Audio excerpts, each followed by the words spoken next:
Hello दोस्तों, नमस्कार।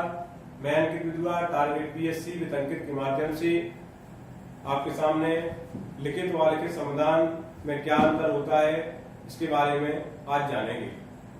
दोस्तों, जैसा कि पूर्व की वीडियो में मैंने आपको संविधान के वर्गीकरण के बारे में बताया कि संविधान का वर्गीकरण 3 आधार पर बताया था। उसमें से एक आधार है नियमों के आधार पर संविधान का वर्गीकरण। 2 आधार पर वर्गीकरण होता है, एक अलिखित संविधान और लिखित संविधान। दोस्तों, अब हमने आपको बताया कि संविधान एक दस्तावेज होता है। क्योंकि इसके पहले कभी कभी हमारे मन में इस प्रकार का विचार आता होगा कि लिखित संविधान का मतलब ये है कि संविधान लिखा हुआ है और अलिखित संविधान का अर्थ यह है कि संविधान लिखा हुआ नहीं है। दोस्तों, ऐसा कदापि नहीं। अलिखित संविधान के बारे में अगर हम ऐसा जानेंगे तो राजनीतिक विज्ञान के साथ न्याय नहीं होगा। दोस्तों, संविधान एक दस्तावेज होता है। जैसा कि हम आपको एक रिक्त पेज अगर दें और कहें कि आप अपने बैग में रखिए और फिर इनको मैं दस्तावेज बोलूं तो ये गलत होगा। और यदि इन्हीं पेजों पर आपके मूल दस्तावेजों की छायाप्रति रख दूं तो आप इनको दस्तावेज कहने लगेंगे। मैं इसके माध्यम से यह बताना चाहता हूं कि लिखित संविधान और अलिखित संविधान में अंतर आपको जानना होगा। लिखित संविधान में संवैधानिक उपबंध लिखे हुए होते हैं और अलिखित संविधान में नहीं लिखे हुए होते हैं। इस प्रकार का आपको पता होगा, लेकिन ऐसा कदापि नहीं है। अलिखित संविधान और लिखित संविधान दोनों में संविधान लिखा हुआ होता है। आप जानते होंगे कि अलिखित संविधान में क्या संविधान हाव भाव में हुआ होता है, तो ये गलत होगा। दोनों का संविधान लिखा हुआ होता है। लिखित बस लेखन के आधार पर यह है कि लिखित संविधान में अधिकांश उपबंध लिखे हुए होते हैं और अलिखित संविधान में कुछ उपबंध लिखे हुए होते हैं, लेकिन लेखन के आधार पर दोनों लिखे हुए होते हैं। अलिखित से आप इस प्रकार का अर्थ न लगाएं कि संविधान लिखा हुआ नहीं है।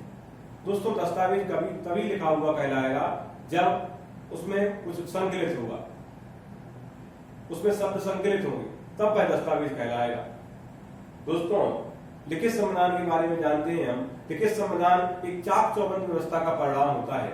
योजनाबद्ध तरीके से इसका संचालन किया जाता है। इसके लिए एक संविधान सभा का गठन होता है, जिस प्रकार की हमारे भारतीय संविधान में भी हुआ है। भारतीय संविधान के निर्माण के समय संविधान का गठन, उससे पूर्व संविधान सभा का गठन हुआ था। चाक चौबंद व्यवस्था के परिणाम योजनाबद्ध तरीके से होता है। संविधान सभा बनती है जिसमें कुछ व्यक्ति रहते हैं, उनमें आपसी में बाद में बात होता है, विचार विमर्श होता है। उसके बाद वो एक आम सहमति पर पहुंचते हैं और समझते हैं कि हमारे देश के लिए क्या क्या उपयुक्त बिंदु हो सकते हैं। उन बिंदुओं का संकलन संविधान में किया जाता है। अलिखित संविधान चाक चौबंद व्यवस्था का परिणाम नहीं होता है। इसमें किसी भी रूप से योजनाबद्ध कार्यक्रम नहीं होता है। ये आवश्यकता और परिस्थिति के अनुरूप इसमें परिवर्तन होता रहता है और आवश्यकता और परिस्थिति के अनुरूप इसमें नए नए उपबंध जुड़ते रहते हैं और नए और शेष उपबंध हटते जाते हैं। अलिखित संविधान, जैसे आप दोस्तों कभी भी किसी पुस्तक का विमोचन होता है, उसके पूर्व उसका लेखन कार्य किया जाता है, तो लेखन कार्य ऐसा नहीं है कि चलता ही रहेगा चिर समय तक। एक समय बाद उसका लेखन कार्य समाप्त हो जाता है। इसी प्रकार से हमारे भारतीय संविधान को भी बनने में समय लगा। 2 साल 11 महीने 18 दिन का समय लगा। एक समय लेखन के पश्चात जब लेखन कार्य समाप्त की ओर आया तो उसे अधिनियमित संविधान कहा गया। अधिनियमित का अर्थ दोस्तों यहाँ पर यह है कि लेखन कार्य समाप्त हो गया। दोस्तों, अधिनियमन और लागू दोनों अलग अलग चीजें हैं। हमारा भारतीय संविधान 26 नवंबर 1949 को अधिनियमित हुआ, लागू 26 जनवरी 1950 को हुआ। अर्थात अधिनियमित से आप समझेंगे कि लेखन कार्य समाप्त हो गया, जिस तिथि को वो अधिनियमन की तिथि होगी। और अभ्युदय संविधान अलिखित संविधान को कहा जाता है। इससे क्या तात्पर्य? दोस्तों, आपको ज्ञात होगा अलिखित संविधान समय और परिस्थिति के अनुसार बदलता रहता है, अर्थात निरंतर सृजन की प्रक्रिया से गुजरता रहता है। इसलिए इसे अभ्युदय संविधान की श्रेणी में रखा जाता है। दोस्तों, यहाँ का आलिखित संविधान है, आप इससे ये मत समझिएगा कि ये संविधान कमजोर होगा। आलिखित संविधान यहाँ का है, वो इस बात का द्योतक है कि वहां के नागरिक कितने सजग होंगे, कितने सतर्क होंगे, अपने अधिकारों के प्रति कितने जागरूक होंगे, उनकी संविधान और संविधानवाद के प्रति क्या निष्ठा होगी, क्या श्रद्धा होगा, क्या विश्वास होगा। और जहां पर परंपराएं समृद्ध होती हैं वहां पर आलिखित जैसे संविधान देखने को मिलेंगे आपको। अतः वहां संविधान लिखने की जरूरत नहीं है। और जहां पर लोकतांत्रिक परंपराएं कमजोर दिखाई पड़ती हैं तो वहां के संविधान वेत्ता, वहां के जो संविधान के निर्माण करने वाले व्यक्ति होते हैं, वो समझते हैं कि हमें इन बिंदुओं का संकलन अपने संविधान में करना चाहिए।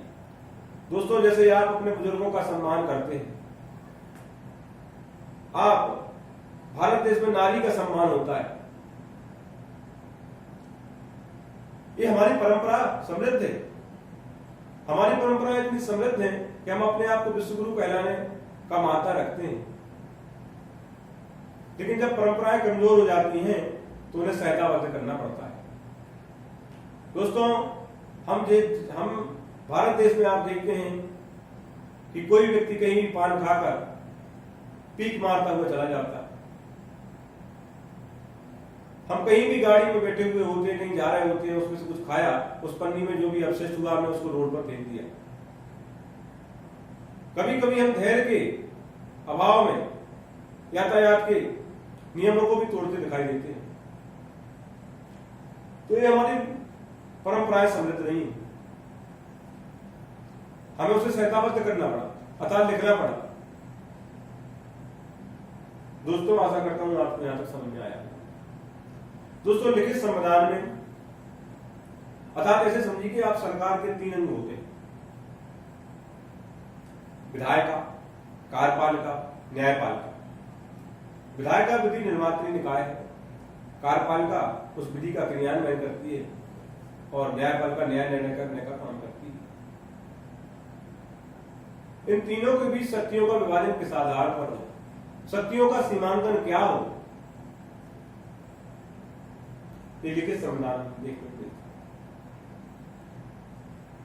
लिखित संविधान में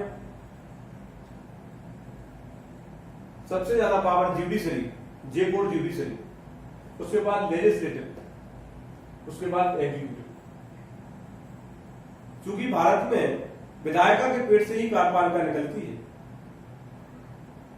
इसलिए इसके इन दोनों के बारे में बाद में चर्चा करेंगे। आपको जानना होगा कि भारत में सर्वाधिक शक्तियों का उपभोग न्यायपालिका करती है। अतः विधायिका द्वारा बनाए गए नियमों को न्यायपालिका खारिज कर सकती है, प्रश्न चिन्ह लगा सकती है। लेकिन लिखित संविधान वाले देशों में मैं आपको बता रहा था कि न्यायपालिका की सर्वोच्चता होती है। अगर हम इसी को भारतीय परिप्रेक्ष्य में देखें तो यहां पर संविधान की सर्वोच्चता है।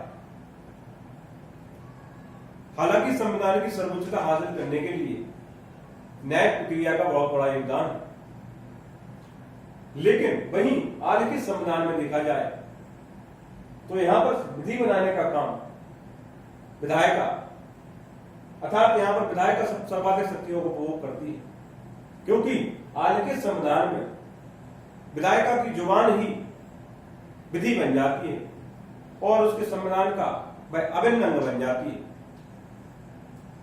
दोस्तों, आलिखित संविधान में विधायिका द्वारा बनाए गए नियमों को न्यायपालिका खारिज नहीं कर सकती है, अर्थात यहां पर विधायिका सर्वशक्तिमान है। इसका उदाहरण आपको देखने को मिलेंगे ऐसे आलिखित वाले संविधान वाले देशों में। दोस्तों, किसी भी देश की, मैं आपको बताया था, किसी भी देश के संविधान की प्रगति समानुपाती होती है राज्य व्यवस्था की प्रगति के। दोस्तों, आशा करता हूं आपको यहां तक समझ में आ गया होगा। लिखित संविधान भारत एक लिखित संविधान है। इटली, जर्मनी, जापान, अमेरिका इसके लिखित संविधान की भारत। आलिखित संविधान ब्रिटेन, सऊदी अरब जैसे देशों में आलिखित संविधान है। दोस्तों, मुझे कुछ आगे बताना है, इसलिए मैं इसको साफ करना चाहता हूं। कोई स्क्रीनशॉट लेना चाहे तो स्क्रीनशॉट ले सकता है। दोस्तों, मैंने आपको बताया था किसी भी देश की संविधान की प्रकृति, नेचर ऑफ कॉन्स्टिट्यूशन समानुपाती होता है नेचर ऑफ पॉलिटी। अर्थात आपको किसी भी देश के संविधान की प्रकृति पता होगा तो आप राज्य व्यवस्था की प्रकृति को भी समझ सकते हैं। दोस्तों, जिन देशों में लिखित संविधान होता है वहां पर राज्य व्यवस्था की वैश्विक स्तर पर राज्य व्यवस्था की प्रकृति को 3 रूपों में देखा जा सकता है। दोस्तों, एकात्मक जिसे यूनिटरी कहा जाता है, संघात्मक जिसे फेडरल कहा जाता है, और अर्ध संघात्मक जिसे क्वासी फेडरल कहा जाता है। दोस्तों, एकात्मक व्यवस्था में शक्तियों के विभाजन की संकल्पना नहीं होती, व्यापक केंद्रीकरण होता है। संघात्मक व्यवस्था में शक्तियों का विभाजन देखा जाता है। और दोस्तों, जिस व्यवस्था में एकात्मक और संघात्मक दोनों के गुणों को मिश्रित कर दिया जाता है वहां पर अर्ध संघात्मक व्यवस्था देखने को मिलती है। केसी बी शास्त्री नाम के व्यक्ति ने भारत को अर्ध संघात्मक कहा है, भारतीय राज्य व्यवस्था की प्रकृति को अर्ध संघात्मक बताया है। लिखित संविधान में 3 प्रकार की व्यवस्थाएं देखने को मिलती है। निर्भर करता है वहां के संविधानविदता पूर्णतः एकात्मक स्वरूप चाहते हैं, संघात्मक स्वरूप चाहते हैं, या इन दोनों के मिश्रित स्वरूप अर्ध संघात्मक व्यवस्था को चाहते हैं। लेकिन आपको ध्यान रखना होगा, आलिखित संविधान में केवल और केवल एकात्मक व्यवस्था देखने को मिलती है। एकात्मक व्यवस्था वाले देशों में आलिखित संविधान हो, अर्थात आप कह सकते हैं कि अगर आप लिखित संविधान की ओर जाएंगे तो 3 व्यवस्थाएं मिलेंगी। जब हम भारतीय राज्य व्यवस्था की प्रकृति का अध्ययन करेंगे तो संघात्मक, एकात्मक और अर्धसंघात्मक तीनों पर चर्चा करेंगे। क्योंकि भारतीय राज्य व्यवस्था में तीनों का मिश्रण देखने को मिलता है, दोनों का मिश्रण देखने को मिलता है, जिसे अर्धसंघात्मक स्वरूप की संज्ञा दी जाती है। विभिन्न प्रावधानों का अध्ययन करने पर कहीं भारतीय राज्य व्यवस्था संघात्मक प्रवृत्ति की दिखती है, कहीं एकात्मक प्रवृत्ति की दिखती है, इसलिए अर्धसंघात्मक भी कहा जाता है। दोस्तों, अब संविधान संशोधन प्रक्रिया के मामले में जान लिया जाए तो जो आपके आलिखित वाले अर्थात एकात्मक व्यवस्था वाले देश होंगे वहां पर संविधान संशोधन की प्रक्रिया लचीली, नम अर्थात नम होती है। यहां पर प्रकृति विभिन्न रूपों में देखी जा सकती है। अमेरिका ऐसा उदाहरण है, इस प्रकार के संविधान का उदाहरण है, वहां पर संविधान संशोधन की प्रक्रिया अत्यंत जटिल है, रिजिड। इसका कदापि अर्थ यह नहीं है कि कठोर है तो वहां पर संशोधन नहीं होता है।